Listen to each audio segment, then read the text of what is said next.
La République démocratique du Congo fait-elle l'objet d'un deux poids, deux mesures de la part de la dite communauté internationale?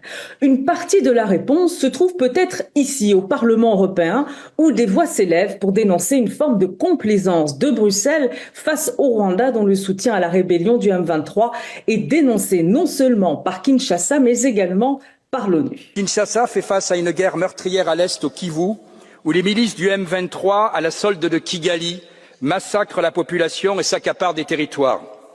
Et qu'a fait l'Union européenne? Elle a signé avec Kagame, ce dictateur rwandais, réélu très démocratiquement avec 99,18% des voix, des accords criminels pour piller les matières premières critiques en RDC.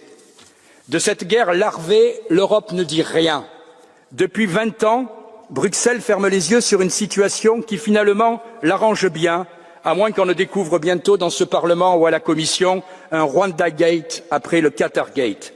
Une sortie du député européen pour dénoncer l'ambiguïté de l'Union européenne et son sens des priorités, alors que l'institution fait actuellement pression sur les autorités congolaises pour obtenir la libération d'un expert militaire belgo-congolais, Jean-Jacques Mondo, condamné à mort en première instance par un tribunal militaire le 13 septembre dernier pour son implication présumée dans une tentative de coup d'État. Pour l'instant, les réactions de l'Union européenne et de la France consistent à condamner l'escalade du conflit dans l'est de la RDC et la reprise de l'offensive menée par le M23. Mais qu'en est-il de Kigali, accusé d'apporter un soutien financier et logistique à la rébellion? Pas grand-chose. Bruxelles et Paris ménagent le Rwanda qu'ils refusent de réprimander, encore moins de sanctionner.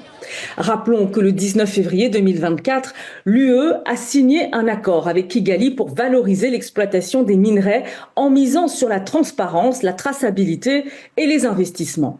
Au cœur de ce partenariat, l'approvisionnement durable européen en matières premières. Un deal perçu comme une trahison en RDC qui ne cesse de dénoncer l'exploitation illégale de ses richesses par son voisin rwandais.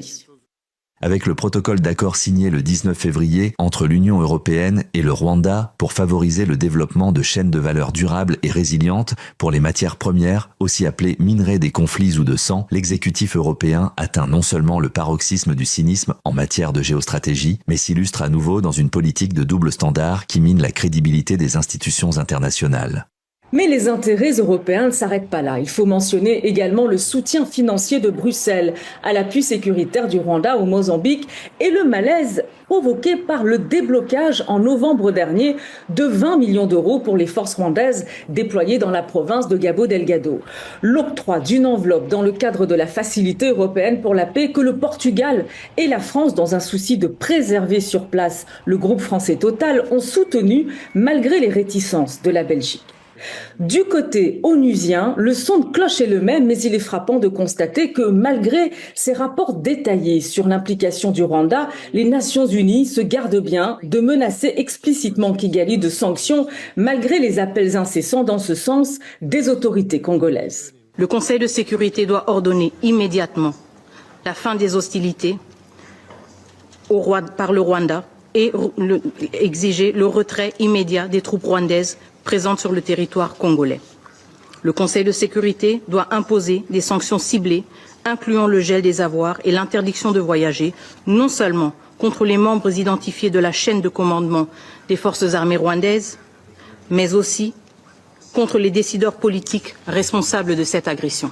Alors la question est de savoir si la RDC peut encore attendre quelque chose de la communauté internationale et surtout de partenaires qui prétendent s'engager à ses côtés pour faire cesser le conflit dans l'est du pays.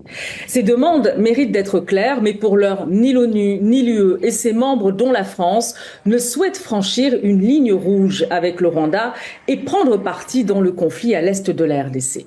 Une ligne qu'ils ont pourtant franchie, notamment dans le conflit russo-ukrainien. Dans ce contexte, la lassitude commence à se faire sentir du côté de la République démocratique du Congo qui plaide en faveur d'une solution africaine. Rappelons que l'État congolais a rejeté une médiation turque. Il ne peut pas non plus compter sur l'Union africaine dont l'inertie ne souffre d'aucune surprise. La RDC s'appuie toujours sur le processus de Luanda. Justement, il y a de quoi vraiment s'inquiéter puisque ce n'est pas exagéré de dire que ce processus est au point mort après le refus de Kigali du président rwandais de prendre part aux dernières discussions dans ce cadre sous l'égide de l'Angola. Le Rwanda exhorte son voisin congolais à négocier avec le M23, ce que refuse Kinshasa, et s'en remet au cadre de Nairobi pour des pourparlers indirects. Alors, au moment où la RDC et le Rwanda risquent de s'engouffrer dans une guerre ouverte, les doubles standards internationaux persistent inlassablement et les populations continuent d'en payer le prix fort.